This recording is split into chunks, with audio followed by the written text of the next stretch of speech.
আমাদের প্রভু এক, এক নবীর উম্মত, জীবন বিধানে ওই শিবানী কোরআন। আমাদের প্রভু এক, এক নবীর উম্মত, জীবন বিধানে ওই শিবানী কোরআন। তবে কেন এক নও হে মুসলমান, একে হও করিয়া আহ্বান। ঠিক কিনা? বাইতুল্লাহ এক, মদিনা শরীফ এক, উহুদ পাহাড় এক, বদরের মাঠ এক।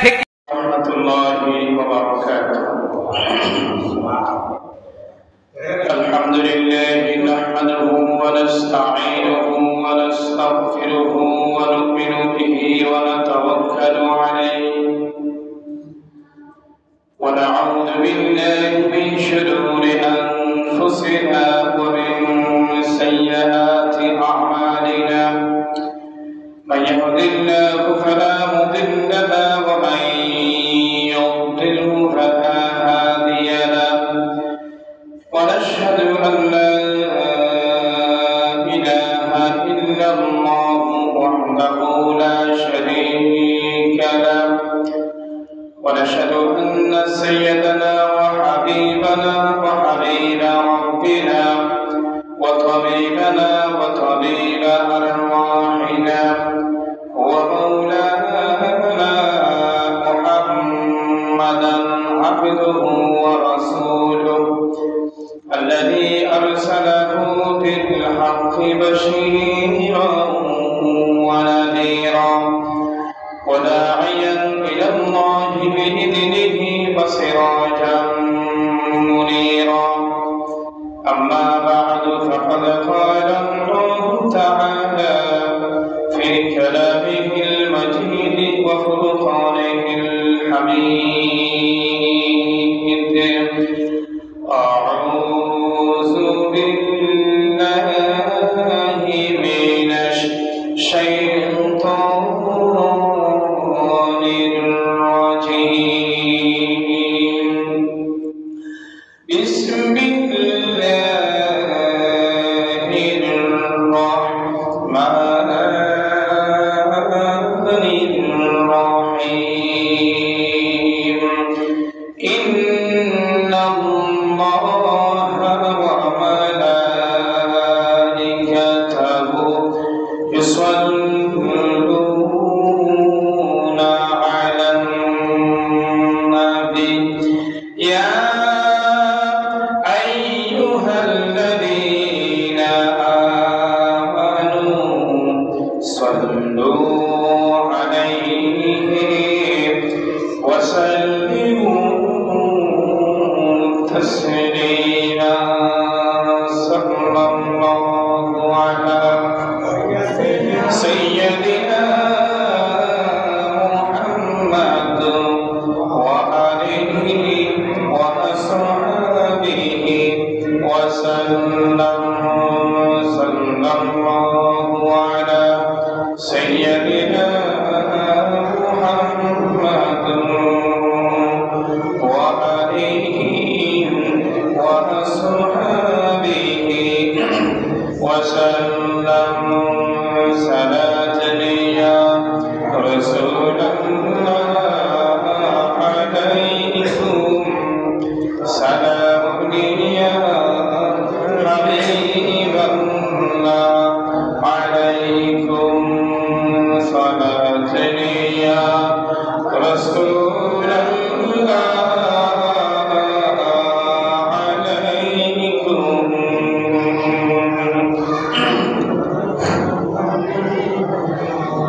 मेरा जौबेदा रेफानी से सफर हो इलाही सबसे गुंबद पर नजर हो। सलात या रसूल अल्लाह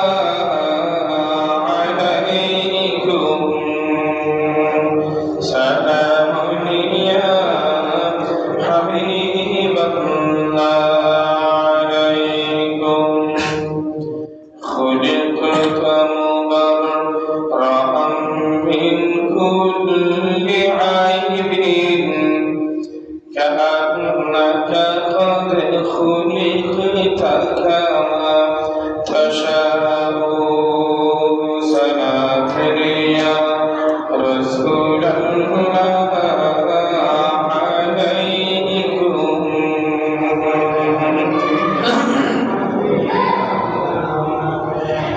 ولادته حبيبك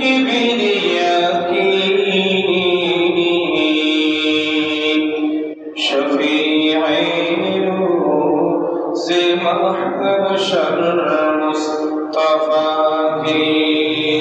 صلاة يا رسول الله عليكم سلام يا حبيب الله عليكم بسم الله الرحمن الرحيم سبحان الذي أسرى بعبده ليلا من المسجد الحرام إلى المسجد الأقصى الذي باركنا حوله لنريه من آياتنا إنه هو السميع البصير صدق الله العظيم وصدق رسوله النبي الحبيب الكريم ونحن على ذلك من الشاهدين والشاكرين والحمد لله رب العالمين সম্মানিত মুরব্বিয়ান ইকরাম মুসল্লিয়ান ইকরাম দূর দূরান্ত থেকে আগত এই আউলিয়া মসজিদের বক্তবৃন্দ মুসল্লিয়ান ইকরাম আসসালামু আলাইকুম ওয়া রাহমাতুল্লাহি ওয়া বারাকাতুহু আমি আজকের জুমার নামাজের শুরুতেই সর্বপ্রথম সেই মহান আল্লাহ পাক রব্বুল আলামিনের শুকরিয়া জ্ঞাপন করছি যে মহান আল্লাহ রব্বুল আলামিন আমাদেরকে আপনাদেরকে আজকে এই পবিত্র জুমার নামাজ আদায় করার জন্য যথাসময়ে সহি সালামতে যথাস্থানে পৌঁছার জন্য তৌফিক দান করলেন। সর্বপ্রথম সেই আল্লাহ পাক রব্বুল আলামিনের শুকরিয়া আমরা সকলে জ্ঞাপন করছি। আমরা সকলে বলি আলহামদুলিল্লাহ আলহামদুলিল্লাহ। পাশাপাশি আরেকটা কথা বলছি, আল্লাহ পাক রব্বুল আলামিন আমরা প্রত্যেক দিন দোয়া করি, প্রত্যেক জুমার নামাজের পর দোয়া করি, শুকরিয়া জ্ঞাপন করেছি। এই জন্য আমরা দেখতে পাই প্রতি জুমারে প্রথম টাইমে যারা আসে, প্রথম সময়ে যারা আসে তাদেরকে দেখতে পাই। যেহেতু প্রতিদিন আমরা শুকরিয়া জ্ঞাপন করি আল্লাহ, তাই শাকারতুম লাযিদান্নাকুম, যারা যথাসময়ে আসার পর শুকরিয়া জ্ঞাপন করি আমরা আসতে পারি। গুলিগারি প্রতিদিন আদর করি, প্রতি জুমার।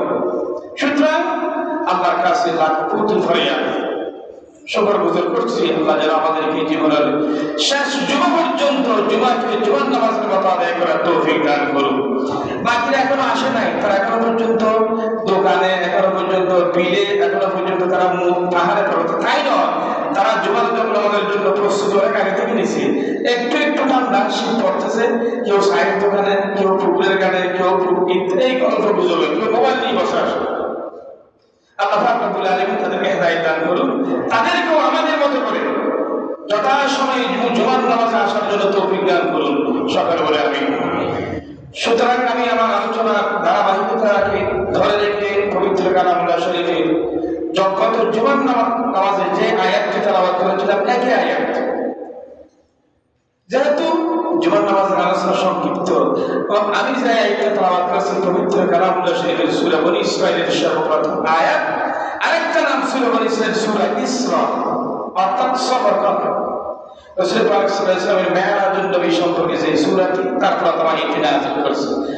আমার আল্লাহ পাক রব্বুল আলামিন রাসূল পাক সাল্লাল্লাহু আলাইহি ওয়াসাল্লামকে দাওয়াত দিয়ে আরশ, কুরসি, লৌহে কলম, সিদরাতুল মুনতাহা, আরশ আল্লাহ, এমনকি যেখানে মানুষের তাকদীরের লিখা হয় সেখানে পর্যন্ত তিনি চলে গিয়েছিলেন।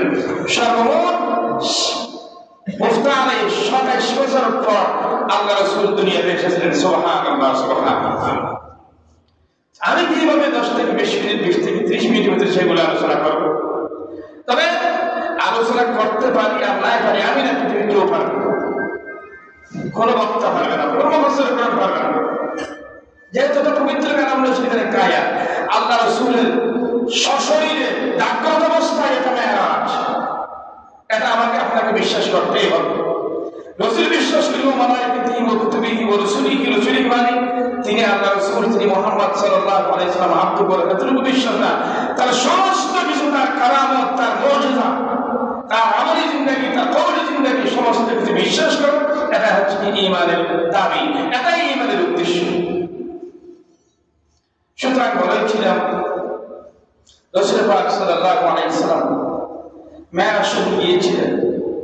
এটা রাসূল পাক সাল্লাল্লাহু আলাইহি ওয়াসাল্লামের সর্বশ্রেষ্ঠ মুজিজা। নবী রাসূলের মধ্যে অনেক মুজিজা থাকে, সেই মুজিজা হিসেবে সেই মুজিজা হচ্ছে হাতে গোনা কয়েকটি, কিন্তু মুহাম্মদ রাসূলুল্লাহ সাল্লাল্লাহু আলাইহি ওয়াসাল্লামের মুজিজা গুনে গুনে গুনে শেষ করা যাবে না। এরপরে অনেক মুফাসসিরিন ইকরাম, ফুকাহা ইকরাম তারা একটার উপর ঠাই দিয়েছেন, বলছেন 24,000। সুবহানাল্লাহ, 24,000 মুজিজা, যার অসংখ্য মুজিজা এখন পর্যন্ত আছে, কিয়ামত পর্যন্ত থাকবে।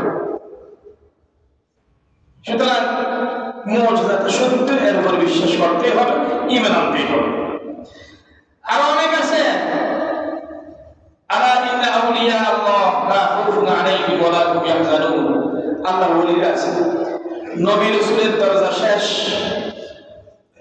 এখন দরজা শুরু হবে আল্লাহর ওলিয়া, পীর বুজুর্গ সত্যিকারের আউলিয়া, গাঙ্গের বড় বুজুর্গ সুরতুল শাহ সাহেবকে বলে হযরত শাহজালাল রাহমাতুল্লাহি আলাইহি, খানদাহান রাহমাতুল্লাহি আলাইহি, আমানত শাহ, ফারান শাহ, আউলিয়া কেরামরা আসবে, তাদের কারামত সত্য আমার রাসূলের কারামত আউলিয়া হক। কিন্তু সমস্ত কিছুর ঊর্ধ্বে, সমস্ত কিছুর ঊর্ধ্বে হচ্ছে নবী রাসূল, সমস্ত নবী রাসূলদের ঊর্ধ্বে মুহাম্মদ রাসূলুল্লাহ সাল্লাল্লাহু আলাইহি ওয়াসাল্লাম। খালক সে আউলিয়া, আউলিয়া সে রাসূল, ও রাসূল সে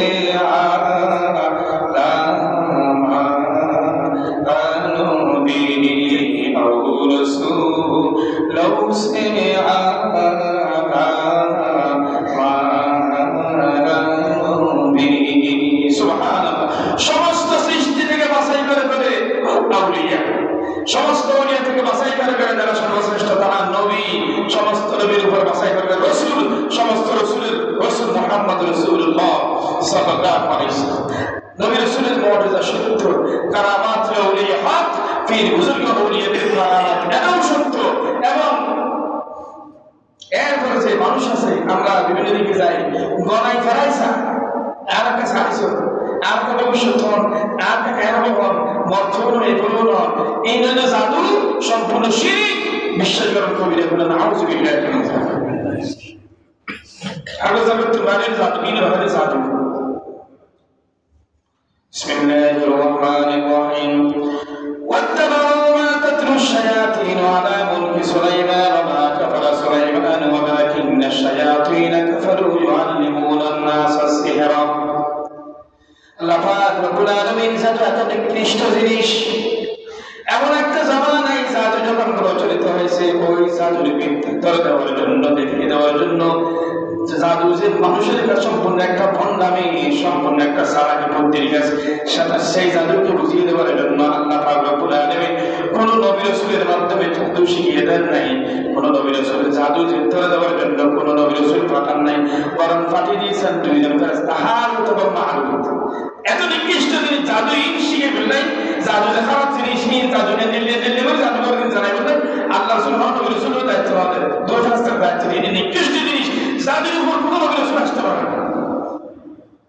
সুতরাং কবিরা গুলো কারামাত আউলিয়া হক, পীর বুজুর্গের কারামাত সত্য, আর নবী রাসূলের মুজিজা সত্য। ঈমান আনার দাবিদার আল্লাহর কুদরত, আল্লাহর কুদরত, নবী রাসূলের মুজিজা, পীর আউলিয়ার কারামাত, আবু জারদের জাদু।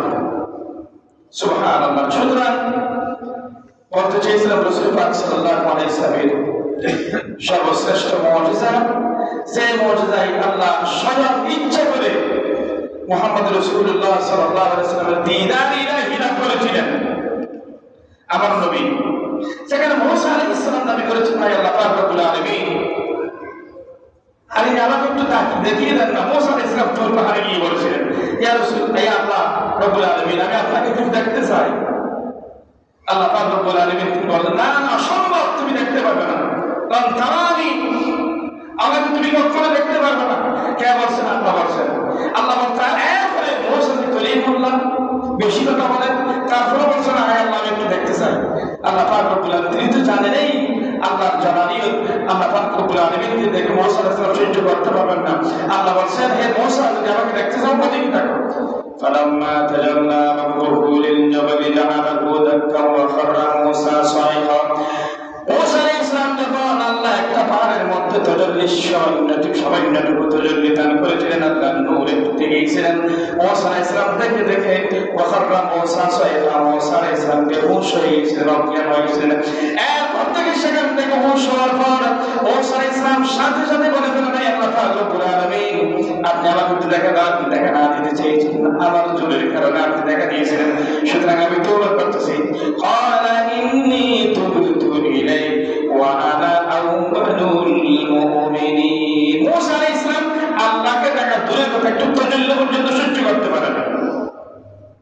এই জায়গায় এজন্য শায়ের বলেন, আল্লাহ নে দেখা ইয়া হে মুসা কো, আল্লাহ নে দেখা ইয়া হে মুসা কো, ওয়াদি আইমন মে জলওয়া और साहिब इसरा के हक में बस आर्श पे दावत होती है, और साहिब इसरा के हक में बस आर्श पे दावत होती है। सुभान अल्लाह।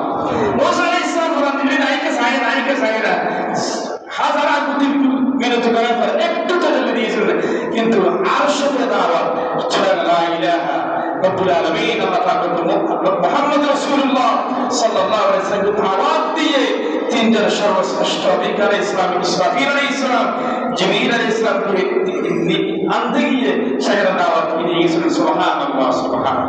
এই যে আমি কথায় কথায় বলতেছি সুবহানাল্লাহ সুবহানাল্লাহ, আশ্চর্যজনক এই পবিত্র কালামুল্লাহ শরীফ সূরাটাও শুরু হয়েছে সুবহানাল্লাহি ইয়াসরা। সুবহান দিয়ে আশ্চর্য ব্যাপার, আল্লাহ সমস্ত কিছুর খালেক, আল্লাহ ছাড়া নাই আছে সমস্ত কিছু মখলুক।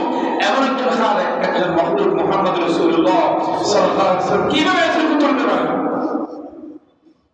এটাকে বিশ্বাস করে নাই, কোনোদিন বিশ্বাস করে নাই, কেউ বিশ্বাস করতে পারে না।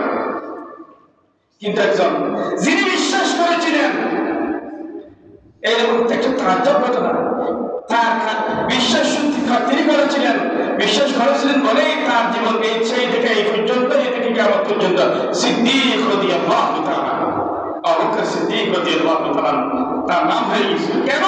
এক সম্পূর্ণ আশ্চর্য ঘটনা। আবু বকর তিনি বলছেন, রাসূলের গত রাত এশারের নামাজের পর আমি খেয়ে দেখি সেই আবু তালিবের মধ্যে উম্মে হাবিবের বাড়িতে ঘুমিয়েছিলাম।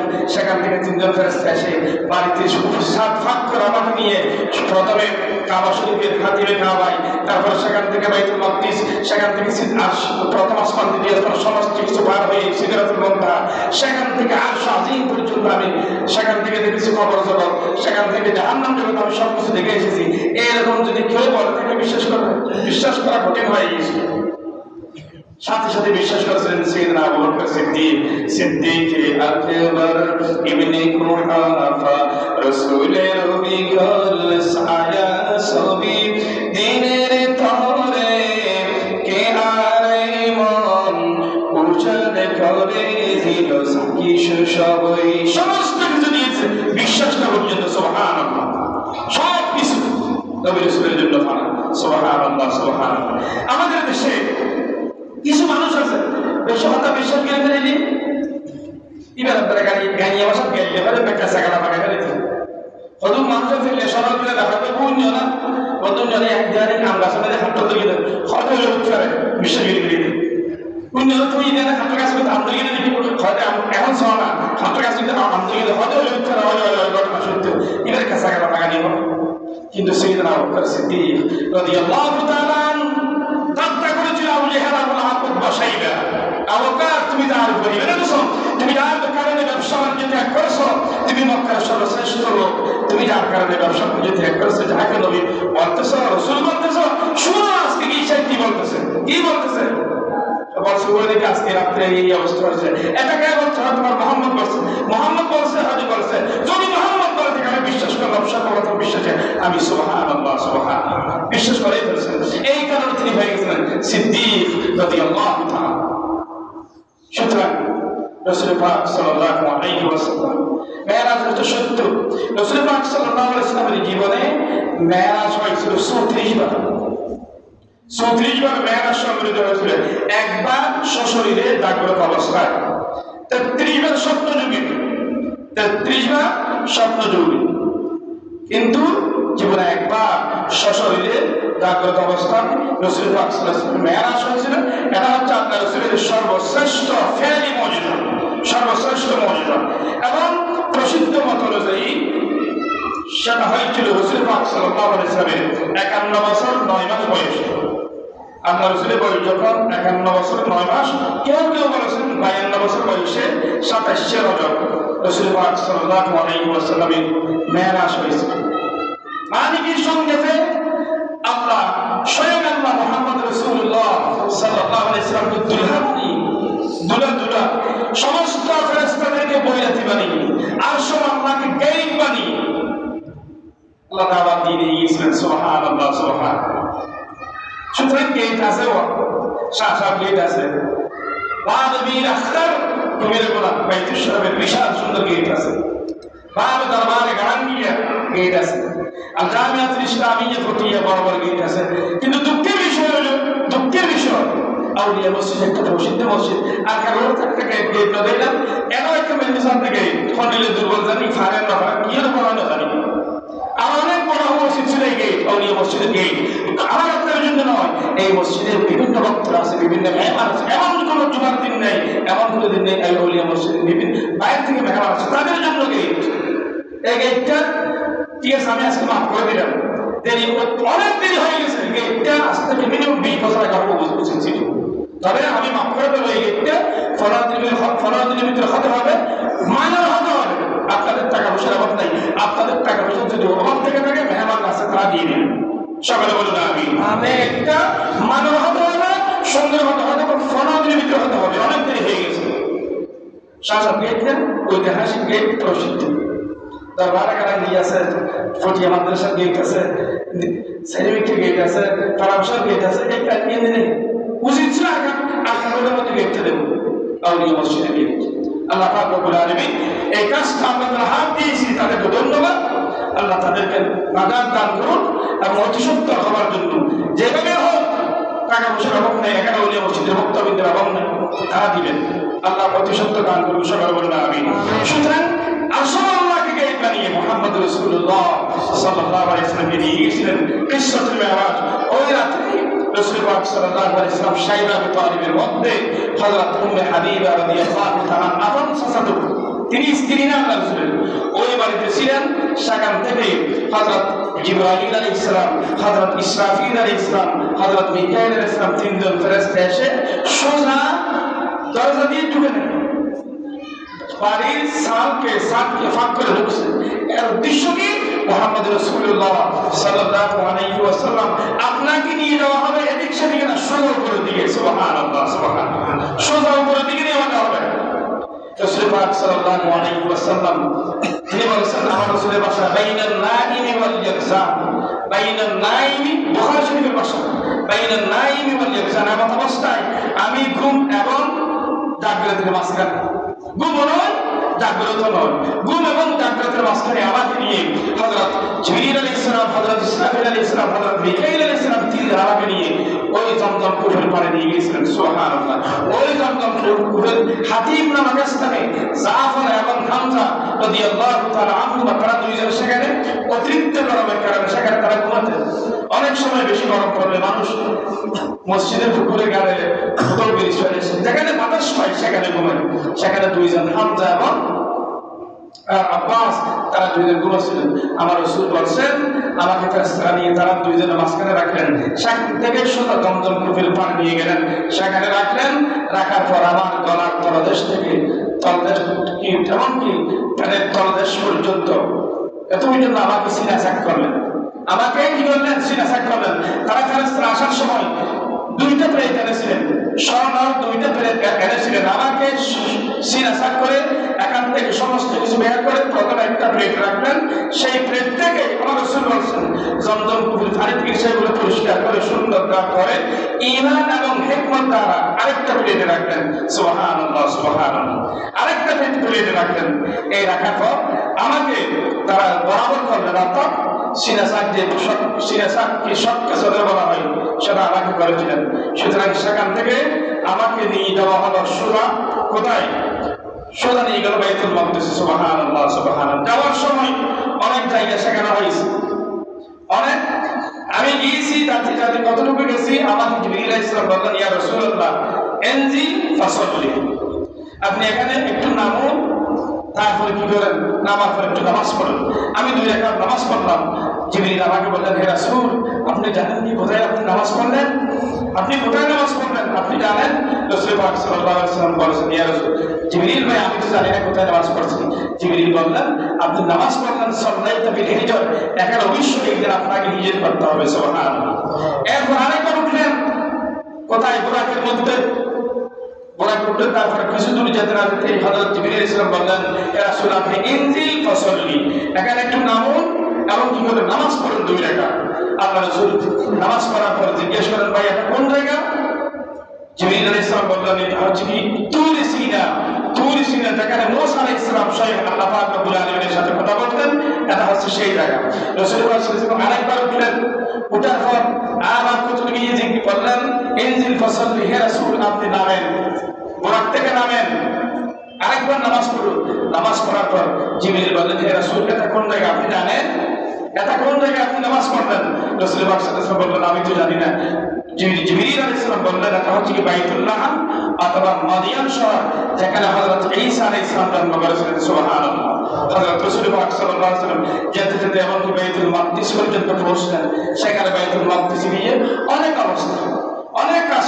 সর্বপ্রথম যে কাজটা করলেন সেখানে আল্লাহ রাসূল যে বোরাকের মধ্যে করে গিয়েছিলেন, সেখানে বাইতুল মাকদিসের সামনে বোরাকটা বেঁধেছিলেন। ওই বাইতুল মাকদিসের সামনে বিশাল একটা পাথর আছে, পাথরের একটা গর্ত ছিল। সেই গর্তের সাথে বোরাকটা সর্বপ্রথম বাঁধলেন। অনেকে বলছেন গর্তটা দীর্ঘদিন হওয়ার কারণে কোনো নবী রাসূল ব্যবহার করে নাই, গর্তটা বুঝে গিয়েছিল। হযরত জিবরিল আলাইহিস সালাম বাড়িতে তার যে ফাঁকা আছে ফাঁকার বুটা মেলে আবার গাঁথা করেছিল, সেই গাঁথে আল্লাহ রাসূল সেখানে উঠতে বাঁধেছিলেন সর্বপ্রথম সেটা। এরপরে রাসূল পাক সাল্লাল্লাহু আলাইহি ওয়াসাল্লাম যে কাজটি করলেন সেটা হচ্ছে কি হুর দেখা, জান্নাতের হুরদের সাথে সাক্ষাৎ করলেন। জান্নাতের হুরদের সাথে সেখানে বাইতুল মাকদিসে সাক্ষাৎ করলেন। এরপরে যেটা হলো সেটা আল্লাহ রাসূল দেখতে পেলেন বাইতুল মাকদিসের ভিতরে, মসজিদের ভিতরে সমস্ত নবী রাসূল ফেরেশতাদেরকে নিয়ে কেউ রুকু করতেছে, কেউ সুন্নত পড়তেছে, কেউ সিজদা, কেউ তাহিয়াত। তোমার যেমনিতে এখন একজন মুসল্লি ঢুকতেছে, কেউ নামাজ পড়তেছে, কেউ এরকম সেরকম। আমার রাসূল বলছেন সেখানে আমি সবাই দেখতে পাচ্ছি হযরত মুসা আলাইহিস সালাম, হযরত ইব্রাহিম আলাইহিস সালাম, হযরত ঈসা আলাইহিস সালাম, হযরত ইউনূস আলাইহিস সালাম, সমস্ত নবী রাসূল বাইতুল মাকদিসে সেখানে নামাজ পড়তেছে। আমি যখন গেলাম আযানের ব্যবস্থা হলো। আযান মানে আজকের আযান না, আযান শব্দের অর্থ হচ্ছে এলান দেওয়া, ঘোষণা দেওয়া, নামাজের ঘোষণা দেওয়া। রাসূল পাক সাল্লাল্লাহু আলাইহি ওয়াসাল্লাম আযানের ব্যবস্থা করলেন। তারপর এখন প্রশ্ন হচ্ছে কি ইমামতি করবে কে? সমস্ত নবী রাসূলদের মাঝখানে এখানে ইমামতি করবে কে? একজন আরেকজনকে নির্দিষ্ট ইমাম না থাকলে পরস্পরকে কি করে হাত পায়ে ধরে আপনি যান আপনি যান। আমার রাসূল বলছেন তাকাদ্দামানি জিবরাইল ফাকাদ হাত্তা উমিনতু, আমাকে জিবরিল আলাইহিস সালাম উঠালে দিলেন, পেশ মাসাল্লাহ আমাকে ফাটিয়ে দিলেন, হাত্তা উমিনতু, এমনকি আমি নামাজটা পড়িয়ে দিলাম। সুবহানাল্লাহ সুবহানাল্লাহ। সেখানে আমার অনেক ঘটনা, নবীদের সাথে সাক্ষাৎ, অনেক নবী রাসূলদের সেখানে কথাবার্তা হয়েছে, এর হয়েছে অনেক কিছু হয়েছে। সুতরাং বাকি আলোচনা আগামী জুমাতে আল্লাহ পাক রব্বুল আলামিন আমাদেরকে আপনাদেরকে সবাইকে যেমন সর্বশ্রেষ্ঠ নবী, সর্বশ্রেষ্ঠ রাসূল, নবিয়ুল আম্বিয়া, রাসূলুর রাসূলি, নবিয়ুল আম্বিয়া মুহাম্মদ রাসূলুল্লাহ খাতামুল আম্বিয়া আশরাফুল আম্বিয়া, যেমন নবী তেমন উম্মত হওয়ার তৌফিক আমাদেরকে দান করুন, আমিন। ওয়া আখিরু দাওয়ানা আলহামদুলিল্লাহি রাব্বিল আলামিন। আসসালামু আলাইকুম ওয়া রাহমাতুল্লাহি ওয়া বারাকাতুহু।